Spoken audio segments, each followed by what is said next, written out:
Hello，大家好。今天正好训练完有时间了，给大家说一说后蹲这个架子的问题吧。因为微博上总有人问说蹲下去为什么总会往前跑啊，或者说架子收不住啊，或者说总感觉有很多诸多不对的地方。正好今天有时间给大家录制一下整个后蹲的这个架子应该注意的一些动作方面的问题。首先，其实蹲腿我们有分前蹲跟后蹲。后蹲呢有分正常的蹲、正常的宽度蹲和宽蹲还有窄蹲。OK， 像宽蹲的话，可能就站得比较宽，站姿会比较宽一点，然后蹲下去整个架子是练的内侧这里边练的会比较多一点。练完的话可能会没练过的话，练完以后可能会很酸痛。还有包括窄蹲的话，下去练股四头肌，还有跟屁股。通常我们都是窄蹲跟宽蹲都是辅助性的来练习。正常的都是比如说与肩同宽啊，但是最主要的还是说架子，整个架子很重要。为什么有人说蹲下去的时候重心会往前跑 ？OK， 我打个比方给你看，你比如说重量挑在这，你的架子是这样的。首先架子上面一定这样，我们挑杠铃的时候，首先架子都是腰背顶紧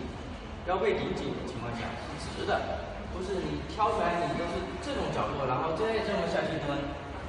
底下架子又没收住，上面的重心又是倾在前方的，那肯定蹲起来肯定是这种感觉去做。你首先扛着的时候架子就要对，憋直，腰背挺直的，收着，然后再往下蹲。当然蹲的时候还有一个很重要的地方就是胯核心，所以你们说核心的地方，这个地方一定是要收住的。你看，腰背挺直，下蹲。这个架子是卡在这的，这里一定是要收住的，腰背挺直，这样收住的情况下，你千万这里如果没收住的话，那架子就是这样松的了。你腰顶直，它这也是松的。你希望大家说在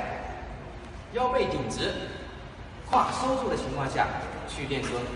不管说你是窄蹲还是宽蹲还是正常的这个蹲，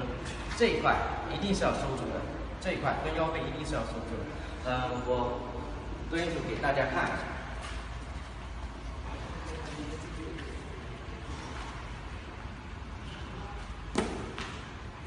这个是正常的，有点不习惯这个架子，我们通常都不用这种架，脚稍微发一点，腰背挺直，下去以后收住的。当然每个人的这个角度不同，有的可能是再往下蹲一点，或者说更高一点，但最主要还肯定是要收住，腰背收住跟胯的收住，这个一定要记住。如果不收住的话，就这样很难看的，是不是很难？OK， 一定是要收住的。不管说窄蹲还是宽蹲 ，OK， 宽的大家看一下，宽的其实大家还是更好收的宽蹲啊。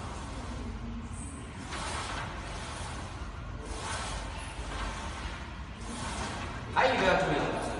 蹲腿气一定要有，扛着的时候。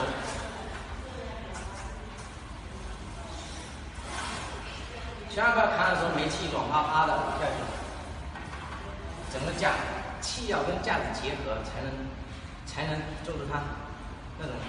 发挥它最好的那种感觉。前蹲的话一样，当然大家如果通常在健身房里面可能练的都是后蹲，前蹲的话大家扛在脖子上，手骨压的可能会痛，可能就很少去练前蹲，大多是练后蹲。所以说今天就跟大家先说一下这个后蹲的问题。至于说抓举的话，我想有时间的话还会给大家录制，因为现在这2个多月对我来说非常重要，我在备战全运会决赛，所以说只能说抽时间来给大家录制这种教学视频。